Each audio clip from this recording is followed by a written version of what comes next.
Oh, good evening, everybody, and welcome back to the Birds Blast with Kyle Quinn here on the Edge of Philly. Sir, it's a Rap Sports Network. What the hell am I thinking about? With your boy Matty B on the call, and he's flying solo tonight. And Kyle, as you can see, is not with me. A last minute scheduling conflict that could not be avoided.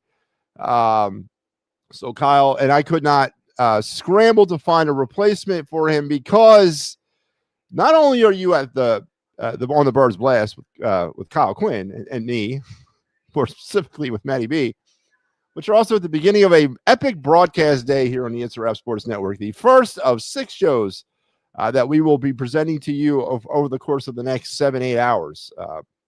Big day here in Philadelphia, big day Philadelphia sports. You got 3 of the 4 that are in action tonight. Phillies are trying to climb back into this series and tie it up tonight in about an hour in Los Angeles. And then later on tonight, the Flyers at 7 o'clock will start their season, kick it off against the Panthers. And it all will kind of wrap up at 8:30 tonight when the Eagles battle the Giants. Sandwiched in between all that is going to be me here with the Birds Blast and the Gridiron Weekly. So we got a lot going on, and I have the pleasure of kicking it off. We will today do our best, of course, without Kyle. It's not the same without Kyle. It's also not the same without somebody else being on here with me. But I'm going to do my best, as I have that tendency to do that. So, Birds blasting. Eagles 21-17 losers to the Denver Broncos on Sunday. We talked about this earlier in the week. The night and day, Jekyll and Hyde, in and out, up and down, yin and yang, whatever you want to call this, whatever this Philadelphia Eagle offense is, doesn't seem to be able to kind of figure themselves out. A putrid 7 points in the second half, which really kind of led the way to the loss. An offense that seems to kind of bend but not break, right? I mean, if you think about it, they do accumulate a lot of yards. They do move the football, but they just can't seem to get that play when they need it. And I'm a firm believer, and I'll state this to my dying day, that the reason why this Eagle offense is struggling so much is because of the inability of Saquon Barkley to get anywhere going at all in 2025. And you could maybe look at the offensive line and their physical situation with the injuries. Landon Dickerson now out for the next at least game tonight against the Giants, or potentially longer, and an offensive line that just hasn't really been able to kind of get their feet underneath themselves. Has led the Eagles to their struggles, and I'm not going to be a party to the Jalen Hurts hype train here. I'm not going to sit here and tell you it's Jalen Hurts' fault that this offense is struggling. Jalen Hurts is doing what Jalen Hurts can do. He just can't do that much. He cannot carry an offense, and that's been very evident throughout his time here with the Eagles. It's not necessarily breaking news, even though some people want to believe it is, but it's not. And on Sunday, it was most evident. And, of course, now you factor in the A.J. Brown drama. You factor in very undisciplined play from this Philadelphia Eagle team overall, mostly on the defense when it comes to the penalties. The defense is now logging in an unordinary amount of time on the field. They are starting to crack a little bit under that. And you get a 21-17 loss to the upstart Broncos, who on this program last week, I said to Kyle, you know, I don't necessarily think the Bronco game was a trap game. I think this game tonight's a trap game, but I don't think it's a trap game, but I do think it's a game that the Broncos are going to prepare extra for. I think this is a game that they look at as an opportunity to sort of come out onto the NFL landscape and prove that they are real, that they're valid. Sean Payton did a masterclass in coaching last week against this Philadelphia Eagle football team, going for that 2-point conversion late to ensure that the Eagles had to score a touchdown if that was the case later on. Really just a masterclass of why he is a very good head coach. Bo Nix, a young up-and-coming quarterback, didn't really carve the Eagles up, but was extremely he was on, and he really kind of spearheaded the charge there in very efficient way for the Broncos. And all of that led to that 21-17 Eagle loss. And now our questions are continuing to mount about this football team. And tonight, and we're going to get to the Giants game here in a minute, but when I look at this game and I summarize this game, when I look at the Bronco-Eagle game, it's a game that it fits the MO of the previous games of the season. The Eagles sputtered, blundered, puttered their way through this game offensively, did not play a full game. Offense was again absent in the second half. The defense is just doing the best they can to hang on at this point. They're a talented defense, but they're doing their best to hang on because they're just playing way too much. They're on the fields way too much. And another point that I brought up to Kyle a few weeks ago, that they could not keep up this type of pace as the season wore on, and it's starting to show right now. As far as the play calling goes, I'm done with that. I'm done blaming Kevin Padula for his play calling. It's really, in my opinion, a loser attitude to look at a coach and blame the coach for the Eagles' struggles. Are the plays the most creative in the world? No, they're not. But these are NFL football players who are paid a lot of money to execute and perform. And the Eagles aren't executing. They're not even executing the bad plays, or they're executing the plays poorly. We weren't talking like this last season. We weren't talking about how Kellen Moore, early on in the season, we discussed it. Oh, it's Kellen Moore's play calling. It's not working. They go to a run-heavy offense, and then we never hear about that again. And it all goes back to Saquon, because it's just not happening this year with the run-heavy. With Saquon's just not able to get the yards that he got in 2024. Simple as that. So all this is now starting to kind of just get to a point where enough's enough. Where is the end of this? Because it doesn't seem to be improving. Week after week after week, they're struggling. Week after week after week, they're still trying to find their offensive identity. A.J. Brown is getting pushed further and further into the abyss of drama. And where does this thing end? And they let a young team, who they are better than, the Eagles are better than the Broncos, but they let a young team kind of come back and bite them on the ass and steal a game from them. And it needs to be more concerning. And I know a lot of people are looking at it as just one loss. Well, you take out the block punt, you take out the block field goal, you take out the Miles Sanders fumble, you take out the Travis Kelce interception, Eagles are 0-5, simply put. So there's a lot more going on here. But the Eagles ended up losing 21-17. 7 points in the second half, as I mentioned. I don't know how you can justify that. I don't know how you can talk that, how you can kind of talk yourself out of that. Offense and A.J. Brown. I mean, the Eagles tried to overcompensate, tried to get the ball to A.J. Brown. They went pass heavy. What did Jalen attempt 38 passes in this game or something like that? Saquon touched the football 6 times in the backfield. That's not going to work. Saquon's not been Saquon, but he certainly can't be Saquon if he doesn't have the football in his hands. So you got to continue to try to feed him. And again, Denver was more up for this. Denver was more prepared for this. Denver was more wanting this game, and they ended up taking it. So a very deflating loss for the Philadelphia Eagles. And yes, it fits the 2023 narrative. It does. It fits that narrative pretty squarely and firmly. This is the Jets game from 2023. Now the Eagles would probably have to go on to win the next 7 or 8 games in a row before the 2023 narrative continues. But this is very much like the 2023 game against the Jets, because the Eagles are playing much like the 2023 version of the Philadelphia Eagles. Simply put, not a good game, just a deflating game all together, which leads to a 21-17 Eagle loss. Bird's last stat pack, I should say, from this game. The Eagles were 1 for 2 in the red zone. They fell off their perfect perch in the red zone. They are now 12 for 13 on the season in the red zone. I'll still take that for 92% effective. 10 first half points in this game. They have now scored 72 first half points for a 14.4 point average. In the second half, the Eagles scored 7 points. And this is where it gets a little scary. 53 points now on the second half as a total. They're averaging 10 points in the second half of football games. So we're averaging 14 in the first, 10 in the second. It's not going to work, man. The Eagles did commit 9 more penalties on Sunday, 9 for 55. They've now committed 37 penalties for an average of about 7.5 a game for 246 yards, close to 50 yards a game in penalty yards. The undisciplinedness of the defense and of the offense, because some of that's not all on the defense, but the penalties, the big ones, the big game changers, the personal fouls, the taunting, the stuff like that have been rampant along that defense. Mentioned it last week. Are the Eagles missing a veteran presence like a Brandon Graham on that defensive line? Are they missing a stabilizing veteran who can kind of control them, get them leveled, get them focused on playing football. I think that's evident. Kyle tried to wish that away from me last week by saying, no, I don't think they really are, because they have young leaders. I don't know where those young leaders are right now, because this team is very undisciplined. And you really have to start worrying about that, especially the deeper we get into the season and these games become more and more important. These penalties become more and more glaring. Something needs to give. Someone needs to step up and be that presence. You just can't live with 7.5 penalties a game for 50 yards. It's just not going to work. The Eagles did not commit or force any turnovers on Sunday.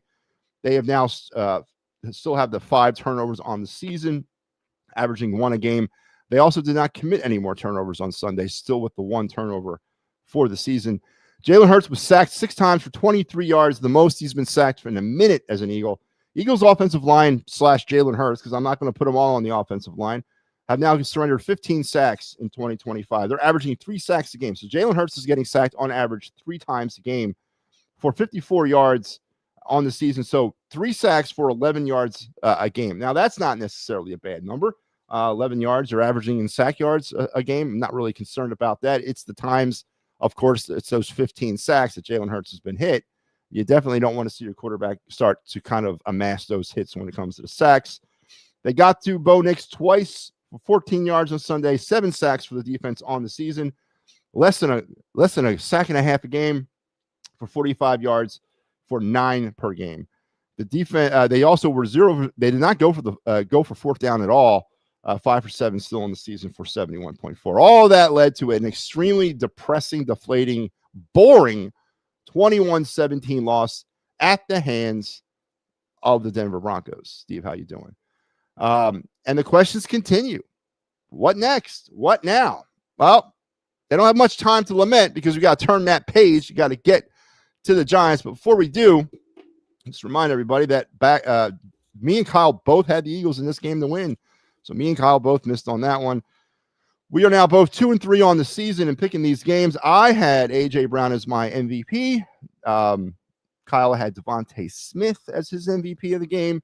We both did not hit that mark. I'm going to say, making an executive decision here on the program, I'm going to give it to Mr. Bo Nix as your game MVP for the Broncos. So there you go. Eagles 21-17 losers to the Broncos. Questions now continue. Don't have much time to sort of lament over that because we're going to roll this thing tonight. This is like one of the first. I love it when we do on Thursday nights and we're able to kind of go right into the game. Truly a pregame show here on the network. But we got a NFC East battle tonight in East Rutherford, New Jersey against those New York Giants, the 1-4 Giants with their young upstart quarterback, Jackson Dart. And let's break some of this down. But let's first remind you guys that the Eagles tonight, as per the Gridiron database, are going to go with their white tops, black bottoms. Eagles going with the black pants for the first time in 2025. Giants going with their traditional home blues and whites at the Meadowlands tonight. The weather in East Rutherford, we finally arrived at fall. We're looking at a 40-degree temperature tonight, mostly 40 degrees, winds 5 to 10 miles an hour. Not much chance of rain or any. There's going to be about 48% humidity. There is some weather rolling into the area over the weekend, but it's not going to affect this game. It'll be a very fall-like atmosphere tonight in East Rutherford, as finally we can start saying that the fall is here, as the first, I guess, weekend of the season, really, that we're playing in fall-like weather. Injury report, big news for the Eagles. Landon Dickerson has been ruled out of this game due to that ankle problem. Whether or not he's going to miss more than this game, we'll find out. But other Eagles that arrived on the injury report ahead of this game, Saquon Barkley is dealing with a knee injury, but he was a full participant in Wednesday's practice. Landon Dickerson, of course, out.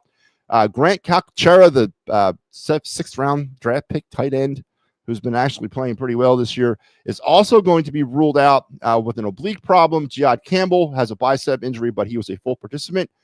Byron Young, also a full participant. Nakobe Dean, a full participant in practice on Wednesday. His status for the game is listed as questionable, but more than likely, Nakobe Dean will be making his 2025 NFL debut as he battled his way back from that injury that cost him the better part of the back end of last season and all throughout the offseason. Jalen Carter is also dealing with a heel problem. Officially, he was limited in practice yesterday, so there's some concerns with that as the Eagles and their injuries begin to sort of mount up a bit. A team that was pretty healthy last year is now starting to feel some of that burn, so to speak, as the injuries starting to mount up. For the Giants, big news is, of course, Darius Slayton has been ruled out with the hamstring problem that he suffered. That to go along with Malik Neighbors being placed on the IL really limits Jackson Dart's targets tonight or weapons. It's not necessarily that Jackson Dart had a bunch of them to begin with. Now he's got two less as the Giants are now dealing with wide receiver problems. A couple other players have been ruled out. Demetrius Flanagan has been ruled out, and Swayze Boozman, the linebacker, also ruled out for this game. Everybody else sort of limited or full participant, the walking wounded, if you will.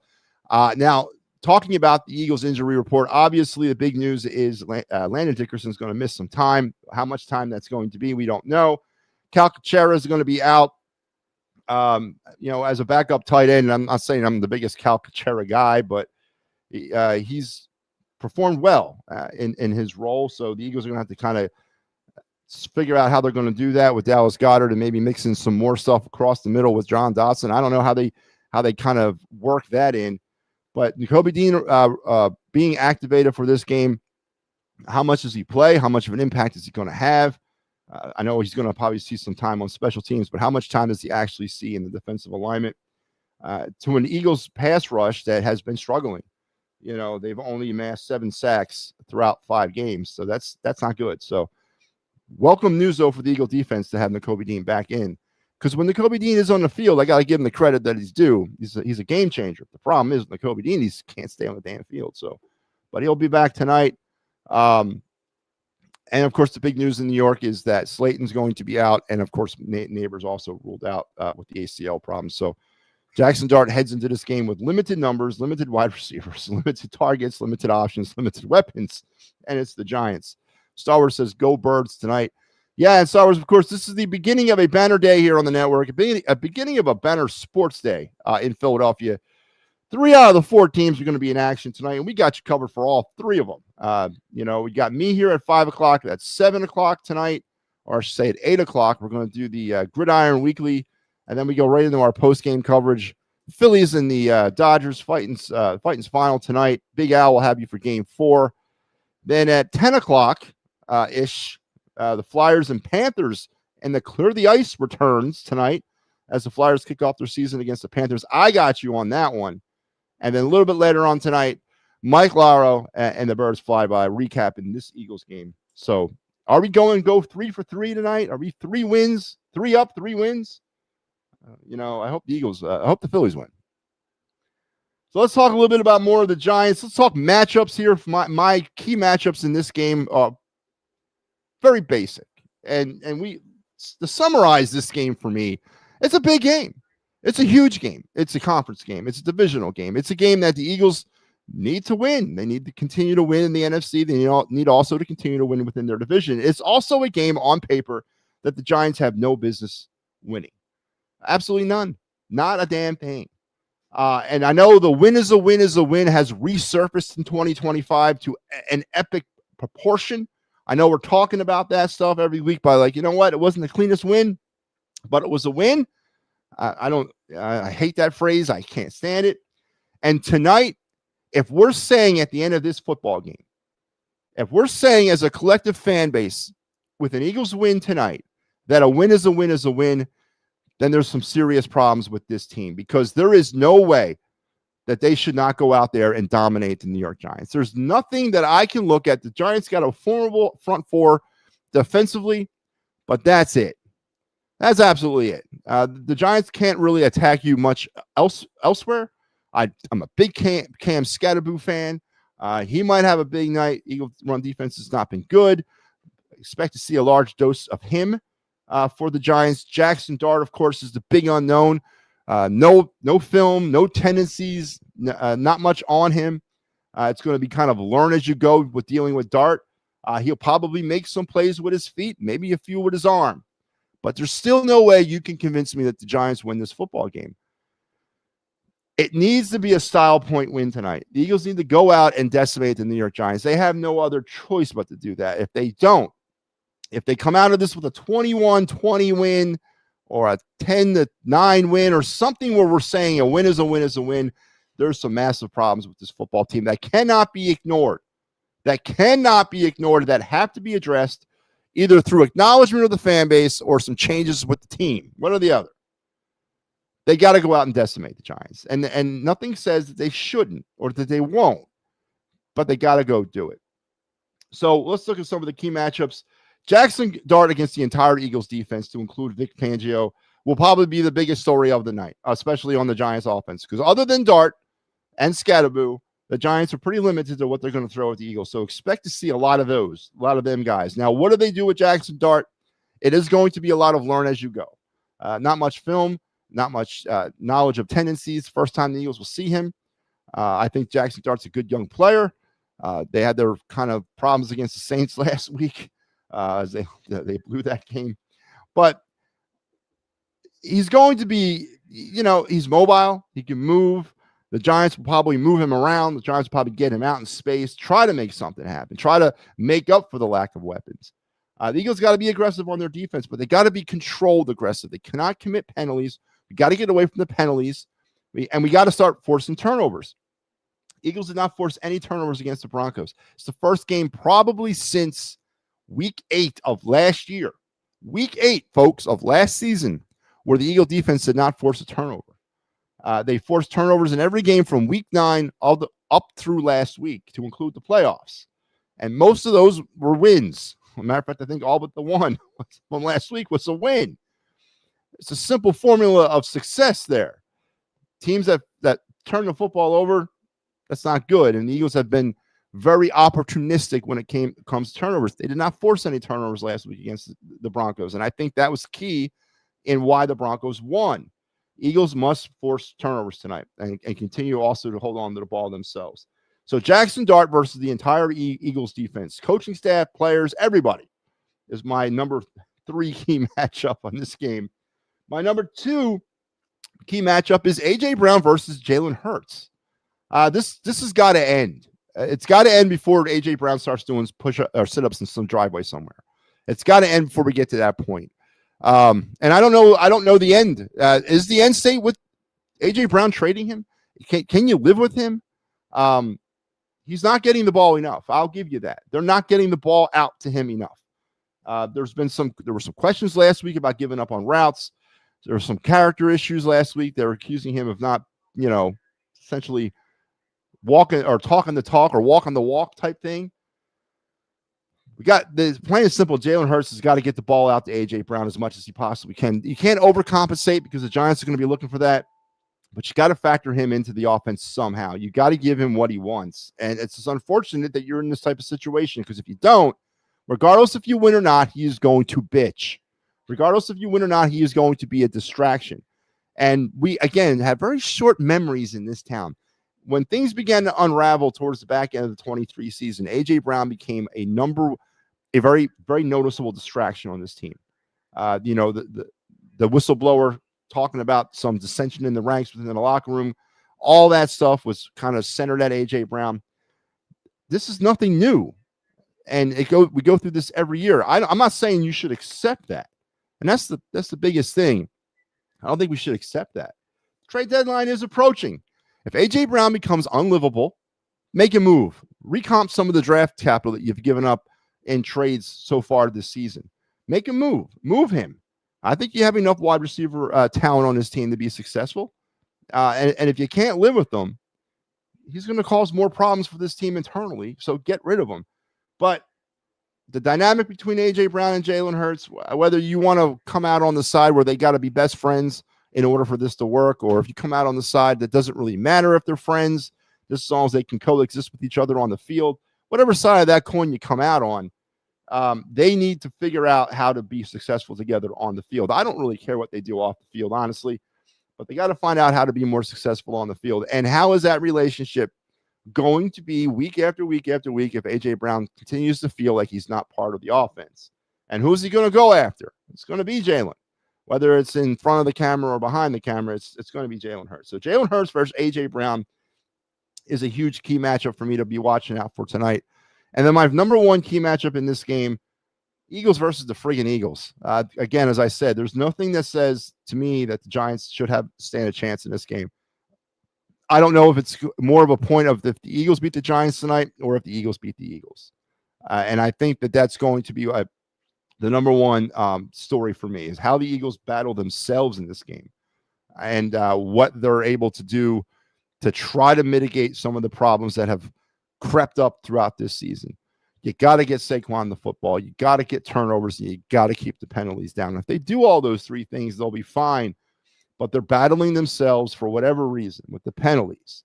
Saquon can't get going. If he's hurt, then sit him. But once again, we call into question the depth within that running back room. Is there enough there to sort of weather a Saquon Barkley injury? I don't think there is. A.J. Dillon and Shipley are not enough to weather losing Saquon Barkley. And we're going to watch a kid tonight with the Giants, Cam Skattebo, who I was heavy into for the Eagles to pick him up. They could have got him in the fourth round. He was there. Eagles passed over him. He was there. I would have loved to see that kid on the Eagles team this year. Talk about a change of pace guy from Saquon. It would have been a hell of a 1-2 punch. Eagles let him go. They did not draft him. And of course, he goes to a division rival that we got to watch twice a season for the next 10 years. So the Eagles versus the Eagles are my number one key matchup in this game. My keys to Eagles victory, simple put. Number 3, don't fall into a trap. This has got trap game written all over it. 3 games turnaround against an inferior opponent, all this internal strife, all these problems on the field. You overthink things, you overcomplicate them. The Giants find a way to somehow stay in this game and then find a way to win it at the end. Do not fall into the trap of a classic trap game that this game is tonight, in my opinion.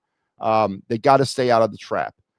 This has got trap game written all over for me, so don't fall into it. And then my number 2 key to Eagle victory, simply put, run Saquon run. I said it last week, and I'm going to keep saying it. I'm going to replace the fast starts with the run Saquon run until he can kind of get back into some sort of semblance of what he was in 2024. I'm not looking for the carbon copy version. I would love to see that. It's not going to happen.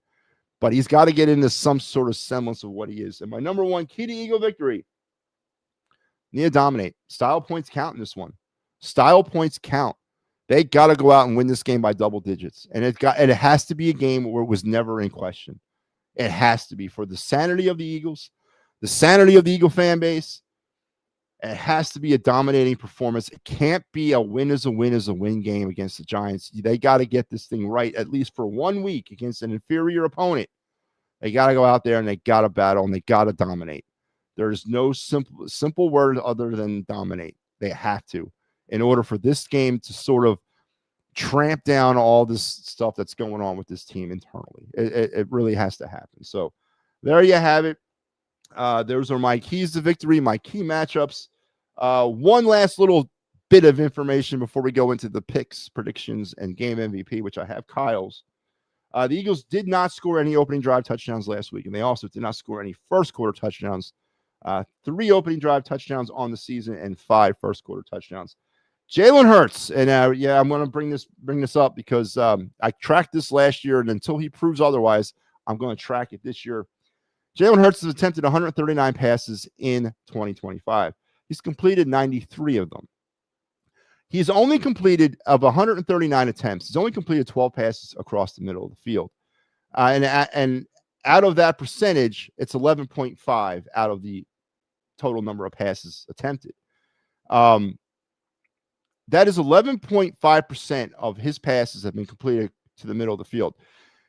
12.9 of his passes have gone to the middle of the field. So he's only throwing the ball completed to the middle of the field 11.5% of the time, and he's only using the middle of the field 12.9% of the time in 2025. I don't know how you can think you can win the football game with just limiting yourself to the sidelines, and that's a problem that the Eagles have obviously not deciphered. They have not cracked that nut with Jalen and why he doesn't throw across the middle of the field. And we're right back into the middle of the field conundrum that we were in 2024. Again, 139 attempts, 12 completions. to the middle of the field in 5 friggin' weeks of football for 11.5% effective rate to the middle of the field. Just terrible numbers for an elite. See, I'm doing the air quote thing, elite quarterback. So just wanted to kind of bring those up before we move on to our picks, predictions, and game MVP. But before I do that, let me mention once again the banner day here on the network. You got me here at the Birds Blast at 5 o'clock. We moved it down from 5 to 7. I don't want to infringe on anybody's Phillies action tonight, so I figured I'd come in a little early. It's just me anyway. Directly following me at 8 o'clock, a little bit later on, you got the Gridiron Weekly. The guys are going to cut up the NFL and NCAA for you football-wise. A little bit later on tonight at around 9 o'clock, the Fightins Final will be back. Game 4, Big Al on the solo call tonight. All hands on deck tonight, folks. I know we don't like typically we do tandem post games. Can't do them tonight. We gotta utilize all of our resources. We're down a guy as well. So Big Al's going to be doing the call tonight on the Fightins Final. And then right after the Flyers game against the Panthers around 10 o'clock, I will be back for Clear the Ice. And then around 11:30 after the Eagles-Giants game, Mike Laro has you for the Birds Flyby. A very, very busy day, both in Philadelphia sports and here on this network. So we cannot wait. We're looking forward to it. It's going to be a hell of a night. Let's hope we get some wins. So let's go on to our predictions, our score, our game MVP. As mentioned, we are now 2-3, me and Kyle, both on the season. Kyle, he's going to go with the Eagles in this game, 23-13, and he's got Cooper DeJean as his game MVP. It's an interesting choice for Kyle. I'm going upset, man. I say 28-20 Giants. I think the Giants are going to pull this one off, and I think things are going to go from bad to worse around here when it comes to this football team. I just nothing has shown me yet that this team has figured it out. I don't necessarily believe they're going to lose, but I can see them losing. So I'm going with that. I'm going to go with 28-20 Giants, and Jackson Dart in his first game against the Eagles tears it up on his way to the game MVP honors. Neither one of us, either me or Kyle, have also correctly predicted the game MVP all season. We're both 0-5 and 2-3 in pick'ems in these games. So there you go. There you go. I got the Giants winning this game 28-20. I don't believe it, but I'm going with it because I can see it happening. So, all right, question of the week time. I'm going to ask myself this question. Typically, this is the portion of the show where I would ask Kyle this, but I'm going to ask it to myself. So one of the big main stories of the season, unfortunately, for the defending Super Bowl champions has been the conduct of A.J. Brown. And it has been the increasing drama that he brings when he is not happy or feels part of this offense. And I've heard everybody up and down the pike kind of sort of justify this or make excuses for it. I've heard everything from, well, he just wants to be the GOAT. And in order to be the GOAT, you got to get the football. I agree with you. I've also heard, the apologists, the homers, the uber homers out there say that AJ is a big man because he can admit when he's wrong. Okay, that is true. Being a big person and admitting when you're wrong is a 100% accurate statement. But you know what else is? It's when you make a mistake, you learn from that mistake and you don't do it again. AJ Brown does this every year. So I don't understand how that makes him a big man. I don't understand how that makes him a leader. Don't forget, he's a captain. And that's another thing. How can a guy like this be a captain of your football team? How can you make him a captain when he's so centered in on himself? I just don't understand that. If he wants to be centered in on himself, fine. I'm not going to tell the man how to live his life. He can be any way he wants. But how do you make this guy a captain is what I don't get either. And again, this goes back to my problems with the culture of this football team, with Nick Sirianni, the type of culture he brings. It's terrible. It's terrible that in a culture like this, that a guy like A.J. Brown is considered a leader on your football team. A man who consistently brings the attention to himself as a distraction. So the question of the week is simple. How much more, and I talked about it earlier in the show, how much more of this distraction can the Eagles sustain? How much more can they take? How much more before it hits a tipping point that you got to make a decision on whether or not A.J. Brown is part of this team's future. Heading into the season, A.J. Brown's the greatest wide receiver that's come down the pike in ever. Last week or leading up to this game, I'm hearing about, well, maybe they move off of him in the offseason in order to free up some cap room in order to sort of, try to sign some of the younger players. So which is it, Philadelphia? Which is it, Eagles Nation? Are you in or are you out on A.J. Brown? I say the man's an amazing talent, but if he cannot control himself, if he cannot contain himself, one, take the C off his chest because he's not a leader. He's not a captain. He's a diva. He's immature. He's centered on himself, which again is fine, but get that damn C off his chest. And how much longer can this team sustain, especially as they continue to work out the problems internally with this football team? And how much longer does it become a major problem that severely derails the season? And what lengths is A.J. Brown going to take this? And again, I make the tongue-in-cheek of the sit-ups in the driveway what Terrell did. Is that where we're headed? Are we headed to a sit-ups in the driveway type situation with A.J. Brown? And really, does Howie Roseman need to fix that? Do they need to do something? Do they need to move off of that? Do they need to pivot off of that and make some sort of adjustments in order to save sort of the internal locker room cohesion of this football team? So there you go. There's my question of the week. And I've already answered it. I said they need to trade him. Let's now go to my actual pick'em segment, the segment of the show where I talk about what I did for the week in the NFL in general. Another bad week for me. Week 4, I was 7-9. Week 5, 6-8. 6-8 picking games. Terrible week for me. I'm now 45-31 on the season. Look to rebound this week. Here are my picks tonight. Again, I'm going with the Giants to pull off the upset. Not that I believe in them, but I can see it happening. On Sunday morning early, the Broncos are in London, Scotland, Ireland, and the Netherlands. I don't know where they're overseas somewhere, and they're playing the New York Jets. Give me Denver all day. Atlanta, Indy. Give me Indy, I'm sorry, not Atlanta. Arizona versus Indy. Give me Indy. That's going to be a good game. The Chargers and the Dolphins, give me the Chargers, and the dawn of the Rex Ryan era in Miami will begin after this football game. New England versus New Orleans, give me the Patriots. Cleveland versus Pittsburgh, give me Pittsburgh. Dallas and Carolina. I'm going to take Carolina because I'll never take Dallas for anything. Seattle, Jacksonville, another good game, but give me Seattle. I think Seattle wins this game. I know Jacksonville's playing well; they're upstart, but give me Seattle in this game. Raiders versus the Rams versus the Ravens. I don't know what's going on in Baltimore. Give me the Rams. Tennessee versus the Raiders. Give me the Raiders. Cincinnati and Joe Flacco versus the Green Bay Packers. I don't care. Give me the Packers. San Francisco and Tampa. San Francisco. Detroit and KC on Sunday night. Detroit wins this football game. And Buffalo and Atlanta on Monday. Buffalo wins it easily. And there you have my picks for week number 6 as we are streaming through this season here in the NFL. Week 6 almost. It's week 6, man. God, it goes so fast. So there you have it. There's my picks. I got the Eagles winning tonight, 28-20. Kyle has the I got the Giants winning 28-20. Kyle has the Eagles winning 23-13. I like Jackson Dart as my game MVP. Kyle's going with Cooper DeJean, going off the grid a little bit with that. Can the Eagles right the ship?